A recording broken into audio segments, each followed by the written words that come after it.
নমস্কার। আমরা এখন আলোচনা করব আমাদের দেশ ভারতবর্ষকে নিয়ে। ভারত সত্যি কতটা ভালো? বিষয়টা বিচার করতে গেলে একটা নিরপেক্ষ মন নিয়ে বিচার করতে হবে। একটা মানুষকে বিচার করি যে পদ্ধতিতে, সেই পদ্ধতিতেই বিচার করতে হবে। প্রতিটা মানুষের মধ্যে কিছু ভালো, কিছু খারাপ গুণ থাকে। ভালোর পরিমাণ বেশি হলে ভালো, খারাপের পরিমাণ বেশি হলে খারাপ বলা উচিত। ভারত মানে ভারতের মানচিত্র নয়, ভারত ভূখণ্ডে ভারতবাসীদের অবস্থা। দেশের মানুষের সৃষ্টি, দেশ হচ্ছে দেশের মানুষের সৃষ্টি। দেশ কোনো মৃন্ময় নয়, সে চিন্ময়। মানুষ যদি প্রকাশমান হয় তবে দেশও প্রকাশিত।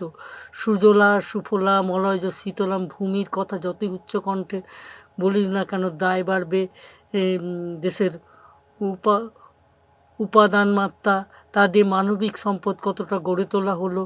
দেশের মানুষের হাতে জল, জমি, জঙ্গলের অধিকার কতটা রয়েছে, এই সবগুলো দেখে ভালো মন্দ বিচার করতে হবে। আমরা আজকে এই পর্যন্ত আমার কথা রাখলাম। পরবর্তীকালে আরও আলোচনা হবে। এই পর্যন্ত বলে আপনাদের সকলকে নমস্কার জানালাম।